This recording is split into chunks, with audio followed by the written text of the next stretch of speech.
네, 오늘은 역대하를 간단하게 정리하겠습니다. 역대하의 기록 목적이 그러니까 포로로 갔다가 다시 돌아와서 에스라가 이스라엘 백성들의 정체성을 회복하기 위해서 이스라엘 역사를 다시 정리한 것입니다. 그렇기 때문에 여기에는 열왕기를 반복해서 하는 거지만은 열왕기와 성격이 조금 다릅니다. 열왕기에는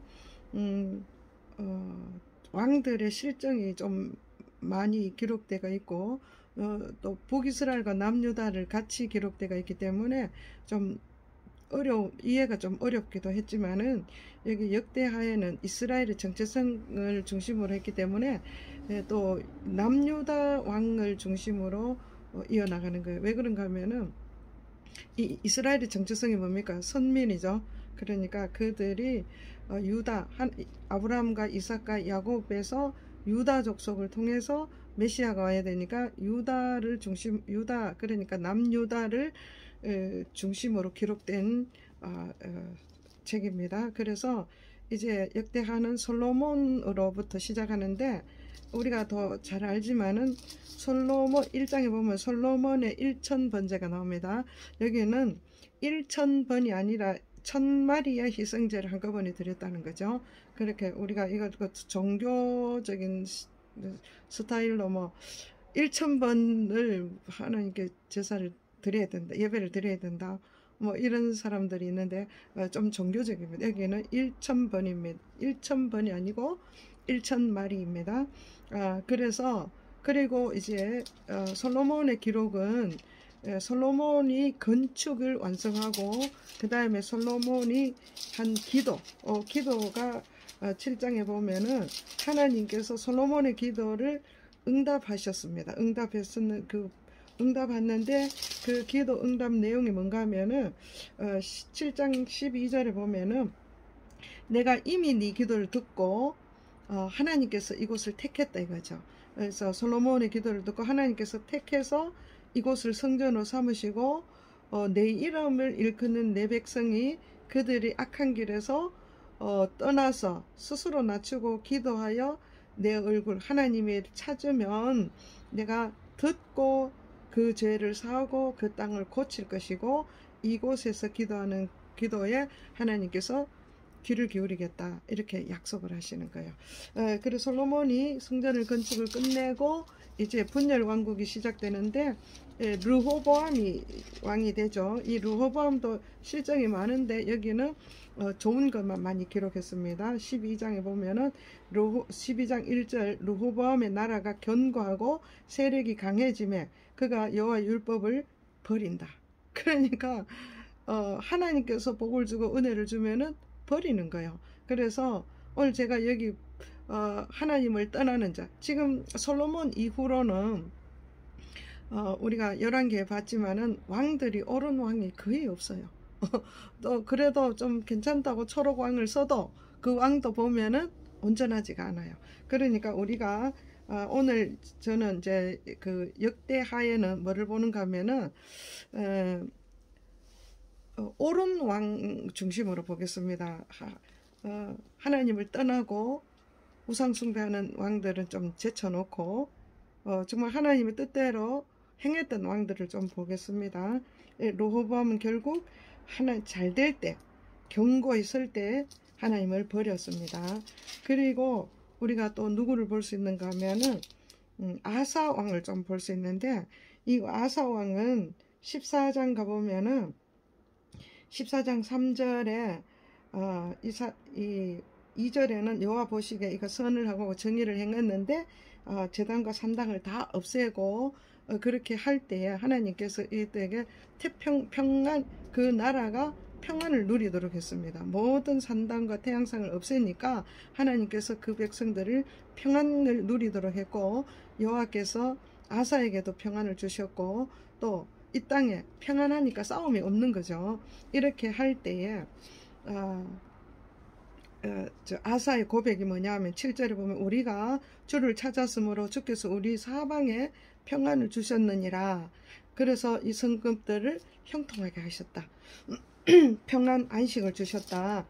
그렇습니다. 그래서 그 다음에 이제 아사가 좀 실수를 하죠. 그 16장에 가보면은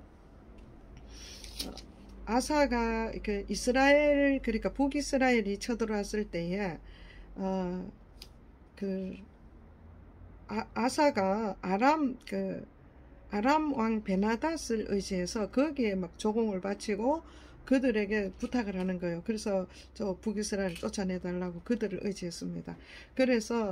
그러니까 하나님께서 선지자를 통해서 책망을 하는 거예요. 16장 7절에 왕이 아사 왕 내가 아람 왕을 의지하고 하나님 여호와를 의지하냐 하였으므로 하나님께서 너를 그러니까 하나님이 그 왕의 손에서 벗어났다 이렇게 이야기합니다. 그러므로 내가 왕을 의지하지 않으므로 여호와께서 왕의 손에서 그 아람 손에 넘겨버렸다 이거요. 그래서 이제 그러고 아사 그 선지자가 이 이야기를 하니까 하나님이 당신을 떠났다 그러니까 아사가 아주 노예가 선지자를 옥에 가둬버린 거예요.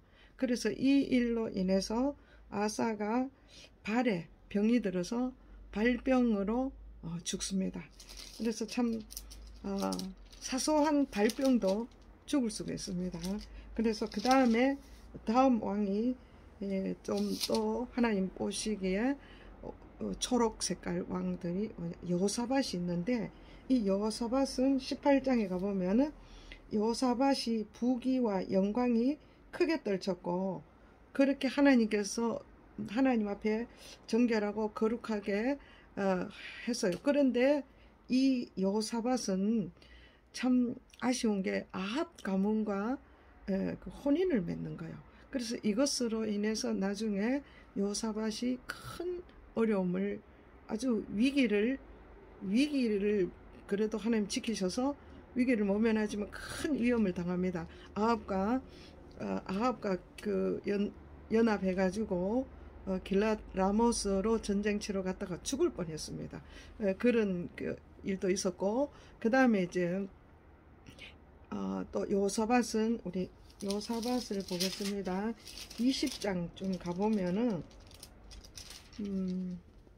여호사밧이 이제 또 여호사밧이 하나님 앞에 바르게 해도 이제 또 이제 쳐들어온 적군들은 있죠. 그래서 모압과 암몬과 마온 이 세 나라가 연합해가 이제 쳐들어온 거예요. 이때 여호사밧이 하나님 앞에 낯을 향하여 기도하고 금식하고 이렇게 할 때에 하나님께서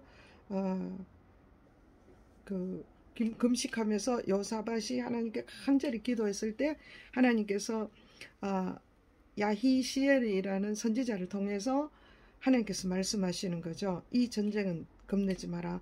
하나님이 하신다. 그래서 그 말씀을 그 선지자 말을 듣고 여호사밧이 이제 하나님 앞에 엎드려 하나님께 경배하고 뭐를 했는가 하면은 백성들에게 하나님 말씀을 의지해라. 하나님을 신뢰해라. 선지자를 신뢰해라. 그리고 그가 믿음으로 행동을 발휘하는 게 뭐냐면은 그 노래하는 자들 찬양대들은 찬양복을 입히고 하나님께 감사 찬송을 올리는 거죠. 그렇게 하면서 그 감사 찬송이 시작될 때에 하나님께서 복병을 보내 가지고 여호사밧을 쳐들어온 그들끼리 연합군들이 서로 싸우고 서로 쳐서 다 죽었습니다. 그래서 이때 이스라엘 백성들이 그 전리품을 수거하는데 얼마나 많은 재물과 25절 재물과 의복과 보물이 엄청 많았습니다. 그래서 이것이 너무 많아서 하루에 못 가져오고 3일 동안 이거를 전리품과 은금을 보물들을 가져왔습니다. 그래서 이것을 하나님을 송축하면서 그 골짜기를 브라가 골짜기라고 이야기했습니다. 이렇게 하나님을 의지하고 하나님을 신뢰하고 선지자의 말을 신뢰하고 또 그 믿음을 행동으로 발휘해서 하나님께 찬송을 올릴 때에 하나님께서 일하기 시작했다는 거죠. 그러니까 우리 아까 아사 왕은 어떻습니까? 선지자가 책망하니까 어떻습니까? 바로 그냥 대적하고 선지자를 옥에 가둬버리니까 그런 사람이 있는가 하면은 여호사밧은 아주 순종을 잘 했습니다. 네, 그리고 므낫세 악정 이런 걸 통해서 이제 이스라엘이 완전히 기울어집니다. 그래서 기울어지는데 이제 이때는 뭐 종교개혁을 제사장이 종교개혁을 해도 요아스가 아주 바르게 또 막 산당을 다 없애고 이렇게 했지만 하나님의 하나님의 역사는 그대로 이어가는 것입니다. 그래서 여호사밧을 지나서 또 누가 있는가 하면은 하나님을 보시기에 옳은 왕 히스기야가 있었습니다. 히스기야는 하나님 앞에 어떤 왕이었느냐? 그는 성결, 그러니까 모든 이스라엘 백성들을 성결하고 정결케 하고 제사를 회복하고 안식일을 회복하고 히스기야 때 11조를 그들이 11조 하지 않는 그들에게 11조를 하게 하고 유월절을 준수하게 하고 그 성벽이 무너진 성벽을 보수하고 이렇게 이제 아주 이제 괜찮은 왕이었죠. 그런데 이때도 또 사내림이 쳐들어왔습니다. 우리가 믿음 생활 잘하고 하나님 뜻대로 산다 해서 어려운 일이 전혀 없는 것은 아니에요. 그럼 단지 뭐냐? 우리가 믿는 자의 태도는 뭐냐? 어려움이 있을 때 어떻게 해야 됩니까? 하나님을 더욱 의지하는 거예요. 그것이 그 시편에 보면은 고난당한 것이 내게 유익이라. 사람들은 진짜 고난당하고 어려움 있고 문제가 있으면 하나님께 더 가까이 갈 수밖에 없는 것이 믿음의 사람들이요. 근데 믿음이 없는 사람은 환란이 오고 내가 이렇게 잘했는데 히스기야가 잘했잖아요. 그런데도 베나닷이 쳐들어온 거예요. 그러니까 잘해도 우리가 믿음이 온전한 믿음을 가진 자는 어려움이 올 때 하나님을 더욱 의지하고 믿음이 없는 자는 어려움이 오면 하나님 내가 하나님 잘 믿었는데 왜 이랬습니까? 이렇게 원망하고 떠나고 하나님을 믿지 못하고 불신하고 하나님 말씀을 의지하지 않는 이런 사람들이 있죠. 두 종류가 있습니다. 그런 것처럼 히스기야도 잘했지만 정결을 사업하고 잘했지만 또 사내림이 쳐들어왔습니다. 아수르. 그래서 이 아수르 왕이 쳐들어왔을 때도 아주 이제 히스기야가 했는 것을 우리가 11개에서 다 봤죠. 그렇지만은 또 우리가 잘 보면은 히스기야는 한 30장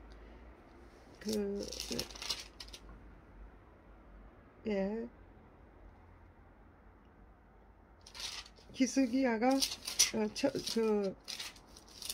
아수르 사내립이 쳐들어왔을 때도 온전히 하나님께 기도하고 하나님을 의지해서 아수르를 하나님께서 그 아수르 18만 명을 그냥 다 죽여버렸는 그런 사건이 열왕기에 있었죠.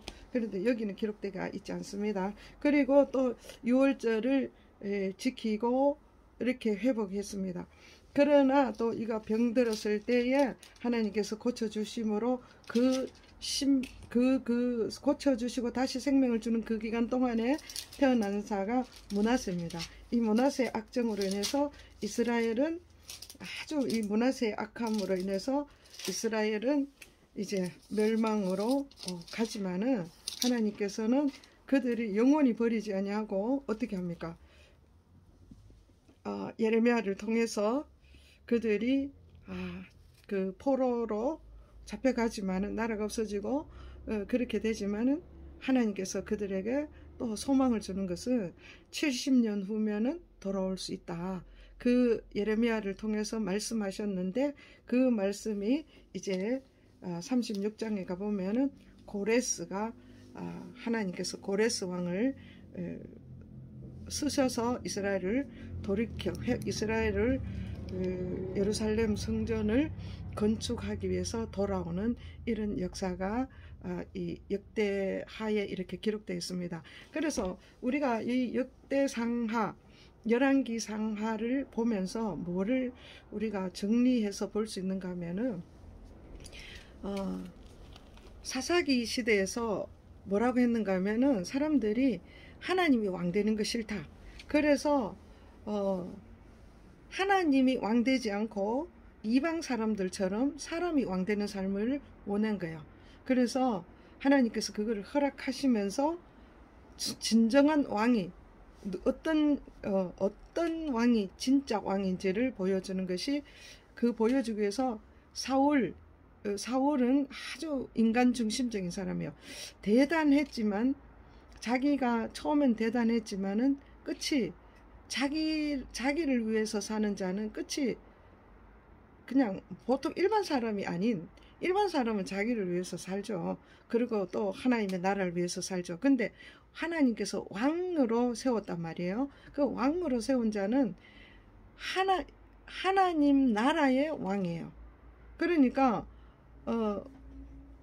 그 사울 위에 하나님이 있어야 되는데, 사울은 하나님이 없고 모든 영역에 있어서 하나님을 인정하지 않습니다. 그 자기 입으로는 인정하지만 순종에는 온전한 순종이 없어요. 항상 자기 뜻대로, 자기 생각대로, 자기 방식대로 그렇게 하나님을 섬기는 거죠. 그런데 다윗은 자기 생각이 아무것도 없어요. 이는 처음은 정말 목동으로 있었던 그를 하나님께서 불러서 끝까지 하나님, 이 다윗의 특징이 뭐냐 하면은, 다윗은, 그러니까 사울 같은 경우에는 자기 중심이니까, 인간 중심이니까, 인간은 연약하고 인간은 완전하지가 않잖아요. 그러니까 늘 이렇게 상황에 따라서 믿음도 바뀌고 기준도 바뀌고 결정도 바뀌고 사람에 따라서 좌지우지되고 뭐 이런, 그러니까 요동하는 거예요. 늘 시편에 있죠. 믿지 않는 자는 요동한다 그랬지. 바람에 나는 겨와 같이 요동한다. 근데 다윗 같은 경우에는 온전히 자기가 없고 온전히 하나님 중심이에요. 자기가 왕이지만 하나님이 허락하지 않는 것은 하지 않는 거예요. 그래서 오직 하나님 중심으로 살기 때문에 이 사람은 어떤 상황에 있든지 요동을 안 해요. 변하지가 않습니다. 왜 그러냐? 언제든지 하나님을 중심으로 세상을 보기 때문에 자기 생각이 없는 거예요. 예를 들어서 뭐 사울이 그렇게 쫓아다닐 때 사울을 피해가지고 사울을 죽일 수 있는 기회가 몇 번 왔잖아요. 그래도 자기 생각이면 그 얼마나 죽이고 싶겠어요. 자기는 그거 사울을 죽이면은 자기 고생이 끝나는데, 근데 하나님이 중심이니까 하나님 때문에 그를 죽이지 못하는 거예요. 그래서 그러니까 다윗은 처음부터 끝까지 하나님을 섬기는 그 마음이 한 번도 변함이 없는 거예요. 환경이 어떠해서 내가 기준이 바뀌거나 이런 게 없는 거예요. 왜냐? 이 다윗은 항상 기준이 하나님이 기준이에요. 자기가 좀 잘못되었을 때, 바세바 사건 잘못되었을 때 돌아올 때도 어떻게 돌아옵니까? 기준을 하나님으로 했습니다. 그러니까 하나님 중심이에요. 그러니까 돌아올 수가 있는 거죠. 근데 만약에 하나님 중심이 아니면은 바세바 사건도 자기가 엄청나게 권력으로 눌릴 수 있고 변명할 수 있는 거예요. 그리고 사울이 죽일 기회가 있을 때도 자기가 얼마든지 할 수 있는 거예요. 근데 하지 않는 거예요. 자기가 아무리 힘이 있어도, 자기가 아무리 능력이 있어도 그걸 사용하지 않는 거예요. 왜? 하나님 때문에. 중심이 하나님이 있는 거예요. 근데 솔로몬을 보면은, 이 솔로몬은 하나님께서 엄청난 세상에서 전후무한 복과 그 번영과 지혜와 명철과 하여튼 안 준 게 없어요. 인간으로서 누릴 수 있는 모든 것을 싹 다 줬어요. 영적인 것까지. 그랬는데 그걸 가지고 하나님 뜻대로 쓰는 게 아니고 자기 마음대로 쓴 거예요. 그래서 자기가 원하는 삶을 사는 거죠. 중심이 왔다 갔다 하는 거예요. 어떤 때는 하나님 중심이고 어떤 때는 자기 중심이고 이렇게 하니까 이건 혼합주의예요. 그러니까 그 왜 그렇게 되느냐? 정책을 하나님 의지하지 않고 자기의 지혜로 하는 거죠. 그러니까 이방 여인들과 정략 결혼을 하고 많은 이방 여인들을 궁으로 들어와서 그들이 원하는 신들, 이방 신들을 믿게 하는 거예요. 왕이면은 예를 들어서 이방 여인을 자기 아내로 들어오면은 왕의 권위로 그 신을 못 섬기게 할 수 있는 권한이 있잖아요. 하나님께서 주신 그 권한이 있는데도 그걸 안 쓰고 어떻게 했습니까? 그들이 섬기는 그 신들을 인정해 준 거예요. 그리고 결국은 그러니까 혼합주의죠. 이것도 되고 저것도 되는 거예요. 그래서 결국은 그들이 믿는 신을 자기도 경배하는 거예요. 그러니까 하나님을 떠나죠. 그 우상 숭배함으로 하나님께서 아주 진노하셔가지고 우리가 그냥 사랑을 많이 할수록 배반하면 진노가 더 크겠죠. 하나님께서 솔로몬에게 얼마나 많은 것을 주었습니까? 그런데 그걸 가지고 하나님이 제일 싫어하는 것을 한 거예요. 그렇게 함으로 나라가 분열되는 분열 왕국이 일서. 그 다음에 그 뒤로부터 왕들은 정말 옳은 왕이 없었습니다. 다윗 같은 왕이 그 이상 나오지가 않는 거예요. 그래서 이스라엘은 지금도 다윗을 최고의 왕으로 인정하는 거죠. 그래서 우리가 북이스라엘 남유다 이 왕들을 보면은 이 왕들이 우리 개인의 삶으로 비춰봐야 되는 거죠. 그러니까 결론이 뭡니까? 우상 숭배하고 하나님 떠나면은 망하고 하나님도 떠나고, 그러면 하나님을 온전히 믿고 하나님을 온전히 바라보고 의지하면 적군이 얼마나 강하든지 그건 상관없어요. 하나님께서 지키시고, 때로는 어떤 때는 이스라엘 백성들이 너무 힘이 없어서 그 적군이 너무 강할 때는 하나님이 직접 전쟁을 해버리는 거예요. 이렇기 때문에 우리는 이 말씀을 통해서 우리가 해야 되는 것은 오직 하나님의 말씀을 의뢰하고 신뢰하고 그 말씀을 순종하고 그 말씀을 믿음으로 우리가 이 땅에서 문제를 보는 것이 아니라 하나님을 보는 이 믿음이 우리 안에서 늘 있어야 될 줄 믿습니다. 오늘 여기까지 하겠습니다.